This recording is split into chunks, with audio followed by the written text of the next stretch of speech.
Welcome to the Confident Retirement Podcast. Is doing the most important things alone a good idea?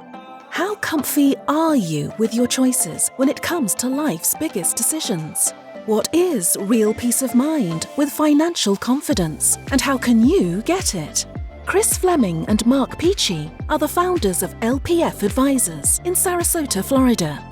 On the show, they bring together the best and brightest minds to share with you how to have a more confident financial picture. They empower listeners with simple, common sense and financial wisdom. And now, here are your hosts from LPF Advisors. I want to welcome everybody to the Confident Retirement Podcast, brought to you by LPF Advisors. I am your host here always, Kris Flammang. And today I have the honor of welcoming Alana Fallis to the show. She is an employee champion and change agent who implements HR strategies that drive results. She specializes in working through company policy changes and handling those so delicate HR situations that sometimes occur. Alana, thanks for being here and welcome to the show. Yes, thank you. I'm very excited to be here. Good. Well, I like excited guests, so let's get going. Let's jump in. So I'm sure you have an interesting history. Take me through what led you to the position that you're in now.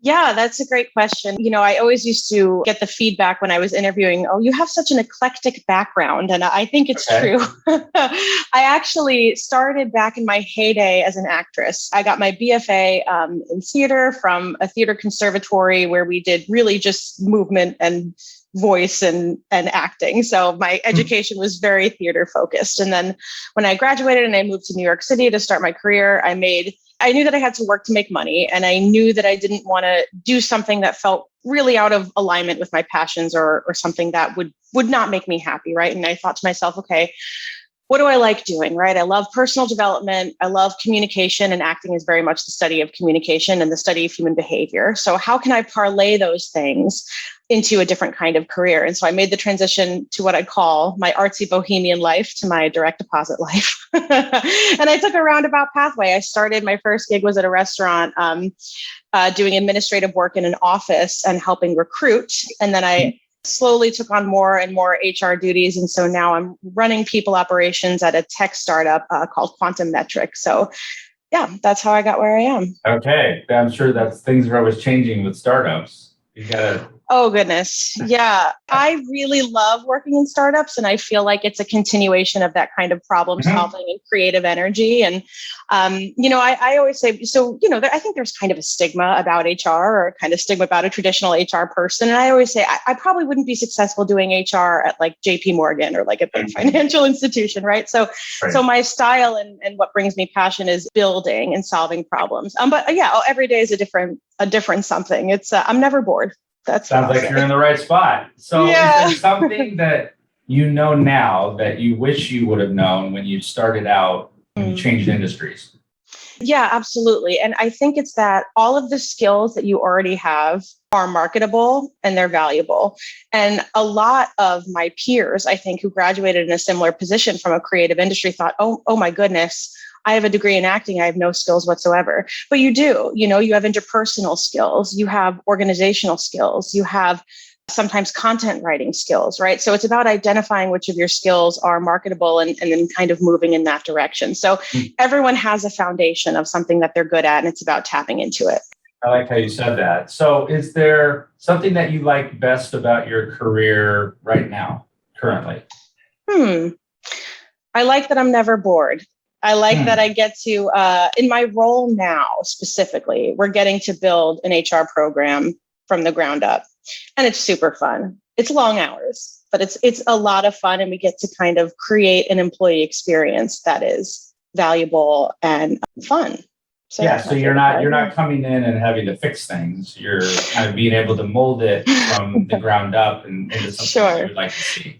Sure. Well, sometimes I have to fix things, the way so my company is undergoing this period of huge dynamic, exponential growth. And so a year ago today, we were, I think, something like 150 people, and now we're 360 and soon we'll be 500. So the way you did something at a 50-person company is not the way you do something, obviously, at a 350-person company and so on. But no, yes, it's mostly building as opposed to fixing something that isn't working. All right. So you alluded to this a little bit ago. What do you think is the biggest misconception people have about change in an organization, or just like what you do? Yeah. I think I did kind of allude to this, but this idea that you have to start over, right? So if you're thinking about organizational change, I used to have a great CPO, Chief People Officer, who would say culture is either created or it emerges. And it also kind of emerges anyway, no matter what you do. Right. So if you are undergoing, change management in an organization, it's about kind of surveying the sentiment across the organization and keeping the things in place of the culture that is natural to the people there and that have already emerged.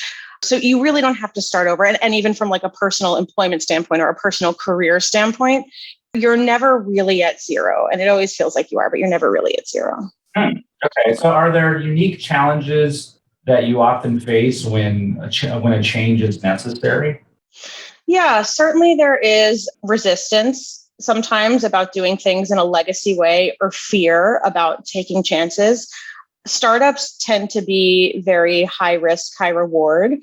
So, but I also think that is, starts from the top down in terms of how you create the culture. Do you empower people to take chances, and do you empower people to swing big? And, this doesn't work for every organizational style. It works in the mid-sized organizations that I've been in, but there's certainly sometimes people can be fearful of change, but a change management initiative has to be strategic and intentional and start way before the change is announced, if that makes sense. The planning for the change community, it's about really, really transparent communication. It's about really clear communication. And it's about talking to people on the ground to see how they feel and how they will be impacted. So change management starts from way before you announce something is changing, for sure. Yeah, and I'm gonna ask you about communication in a little bit. I'm curious now, what kind of skills do you think are needed when dealing with delicate human resources situations?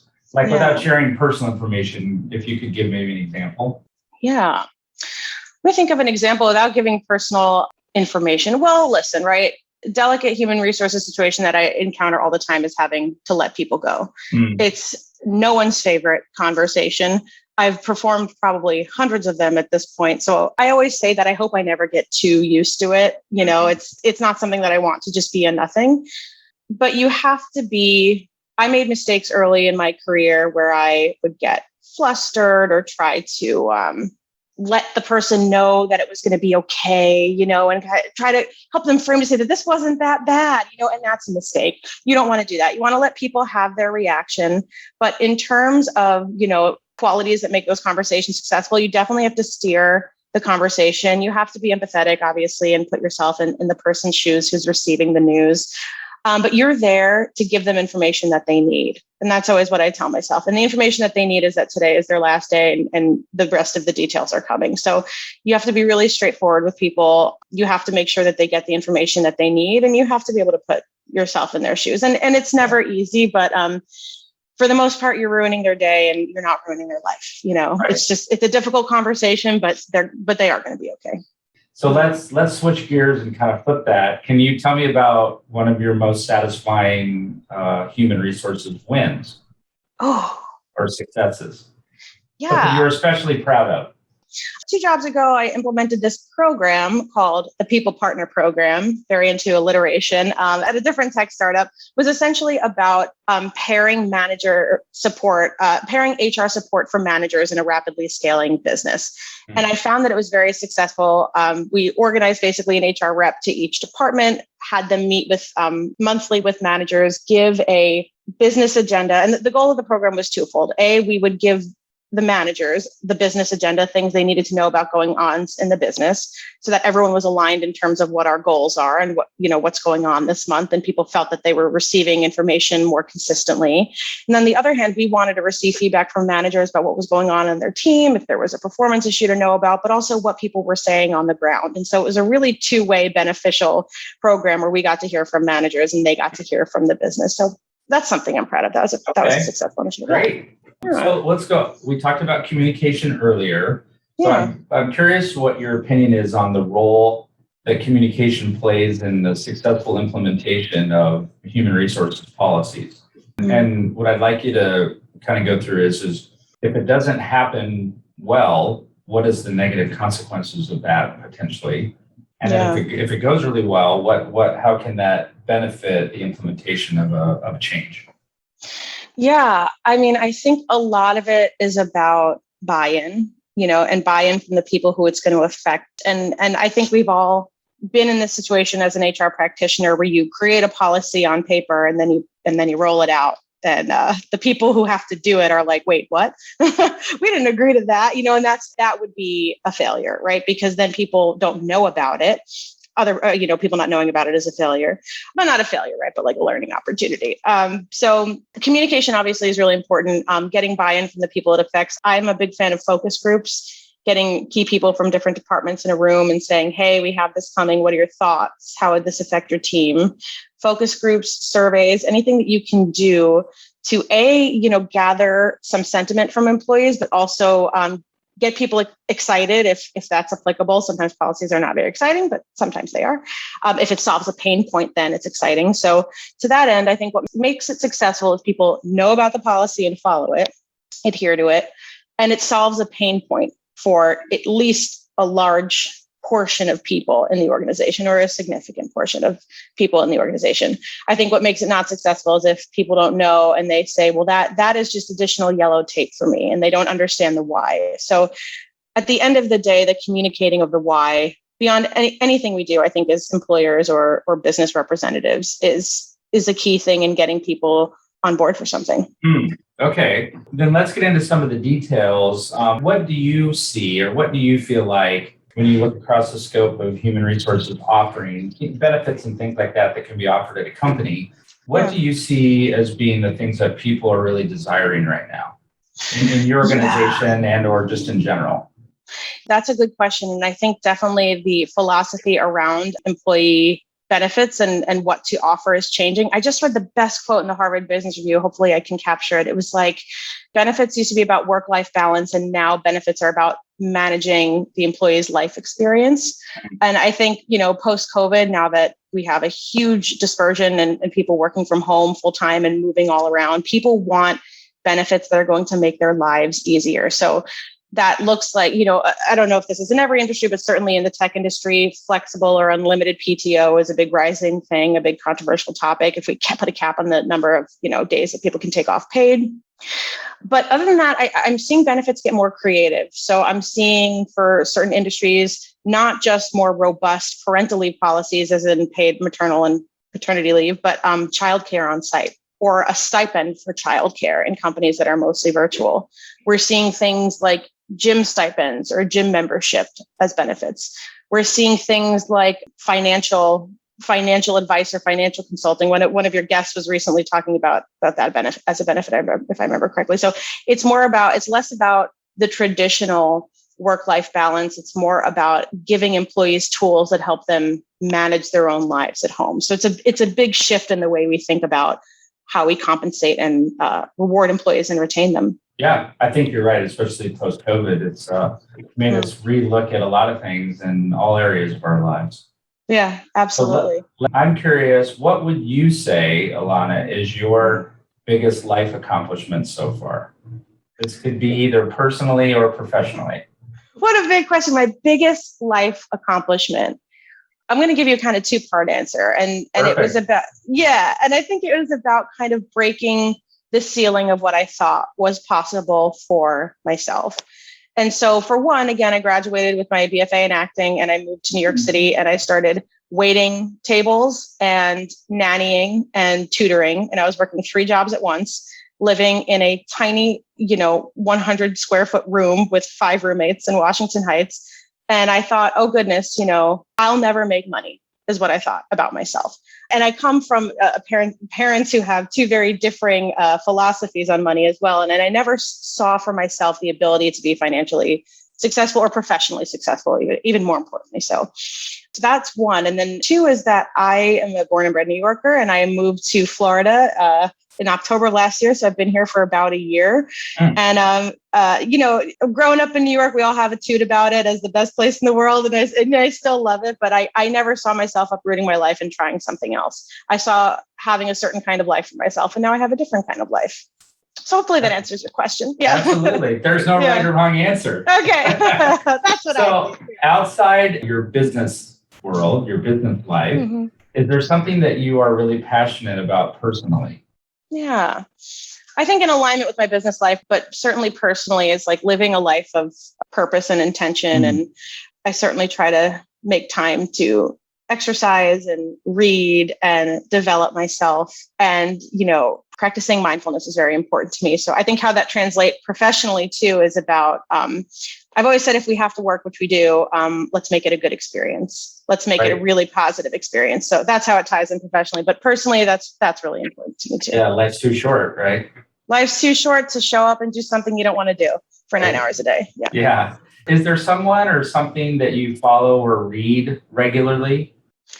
There is. I subscribe to a lot of newsletters. Are you talking about like for on the mindfulness front? Yeah. No. Okay. There's it could be that, or it could be, There's this app I subscribe to, this website I subscribe to called One Commune, and I highly, highly recommend it. And they have all different content on wellness that I take. You can take these different bite-sized courses. So I took a course on the nutrition of the gut recently. Still not an expert, but I took an interesting course on it.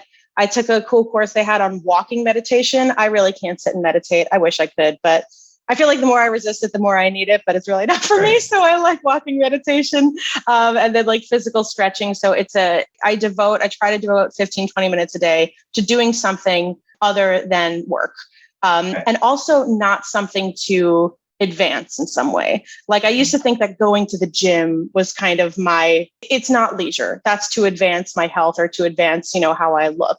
So I try to make time in my schedule. I just picked up tennis lessons in Florida to make time for something that is just absolutely unrelated to work or trying to advance yourself in some way is something that is highly important. Yeah. Okay. So in that growth, what do you see as the biggest challenge for the business right now? And also the biggest challenge for you, if that growth is exponential, the biggest challenge for you leading the human resources and what's going to occur? Yeah, I think what we're going to be facing is managers and people who are moving through an upward trajectory quickly and may not have all of the tools at their disposal to manage their teams, or may not have all the training necessary to manage their teams. So we're seeing people, promoted through quickly and advancing in scope and hierarchy who might need additional support.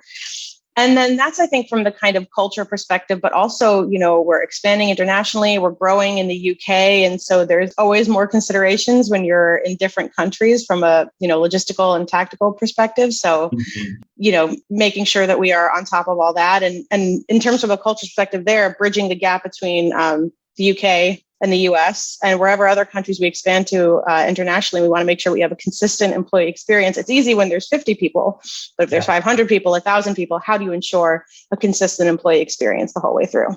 So do you think there's anything that I should have asked you about that I didn't? I don't know specifically. I feel like we had a really good conversation, but I would also say though, that if and it's funny because when I got the note about being on this podcast, I thought, oh my goodness, I'm not a financial advisor. How am I going to talk about the confident retirement? I can talk about the joyous 9 to 5, but I don't know how I'm going to talk about the confident retirement. Right. But I think in terms of, tying it all together, there is always opportunity for someone to make a change into something that they feel like brings them joy and is a better experience for them. And, if I had to give, listeners any advice about if there's someone out there wanting to make a career change, it's all about finding the intersection. It's all about finding the intersection of what you're good at, right? Like what people ask you for help with, what your strengths are, what you enjoy, and where there's opportunity. And so as you look for opportunities that capitalize on your current strengths, you want to find that intersection between where there's opportunity, as in what makes you money so that you can confidently retire, what you enjoy, and what you're good at. So that's just the other thing that I mentioned. Yeah. That's great advice, Alana. I like how you said that. No, really, that's really good. So if people wanted to learn more about you or check you out, what's the best way for them to do that? Yeah. So I am a contributing writer on a digital publication called People Managing People. I just posted an article about putting employees in the driver's seat of career development. So go check that out. And then, find me on LinkedIn, Alana Fallis, shoot me a message. And I'm always happy to chat and network and meet people. Okay, and the final question, can you give us your top 3 Netflix picks right now? Oh man, I'm so glad you asked me this. Okay, all right. So number 1, Squid Game. If nothing else, because it's the cultural zeitgeist. So you got to know what people are talking about. Squid Game. It's really good. Okay, number 1. Number 2, it's not Netflix, it's HBO, but Succession, one of the best shows to come out in the last 10 years. And then number 3, this is a big deal question, so I got to make sure I answer it properly. I just started a series that I love that a lot of people might not know about called I'm Here, which it's the drag queens from RuPaul's Drag Race go to small towns in middle America and put on drag shows and kind of connect with the LGBTQ community in small towns. And it's just really fabulous and touching. So that's my surprise number 3. All right. Thank you. I encourage everyone to check those out. All right. Alana, I want to thank you for taking the time to be here with me today. It's been a true pleasure to interview you. And folks, we've been here with Alana Fallis. Thank you all for listening and watching the Confident Retirement Podcast brought to you by LPF Advisors, where we raise the retirement confidence of everyday people to another level, one show at a time. Thanks for listening and watching. We'll see you next time. Take care. Bye-bye. You've been listening to the Confident Retirement Podcast with Kris and Mark from LPF Advisors. For more information on them and retiring confidently, please visit lpfadvisors.com. If your ears are pleased and your mind is now at ease, do share the program with your friends and subscribe wherever podcasts are found.